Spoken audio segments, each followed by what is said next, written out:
Vlora u trondit gjatë kësaj të hënë teksa 2 gra humbën jetën tragjikisht. Policia thotë se të dyja gratë e moshuara vuanin nga probleme të shëndetit mendor. Në komunikatën shpërndar mediave, sipas policisë së Vlorës, ngjarja e parë ka ndodhur rreth orës 5:10 minuta në lagjen Kushtrimi, ku shtetasi me inicialet BL 62 vjeçe u gjet pa shenjajetë në rrugë nga shërbimet e urgjencës mjekësore.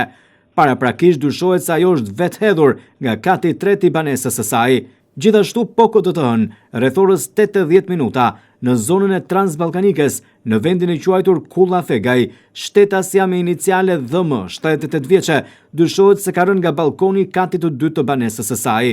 Ajo u transportua në spitalin rajonal, ku ndroi jetë. Dyshohet se të dyja shtetaset vuanin nga probleme të shëndetit mendor, thot policia. Grupi hetimor po punon për sqarimin e plotë rrethanave për këto dy ngjarje. Ndërkaq policia e Vlorës e konkretisht specialistët e seksionit të trafikut urban dhe interurban arrestuan në flagrant shtetasin me iniciale MB 22 vjeç, banues në Sarand, i cili në rrugën Mitat Hoxha u konstatua duke drejtuar automjetin pa leje drejtimi. Po këta specialist referuan materialet në prokurori pasi të dielën në lagjen u i ftohtë, një automjet Golf ka aksidentuar një të mitur. I mituri ndodhet i shtruar në spital jashtë rrezikut për jetën. Drejtuesi i automjetit është larguar nga vendi i ngjarjes, ndërsa po punohet për identifikimin dhe kapjen e tij.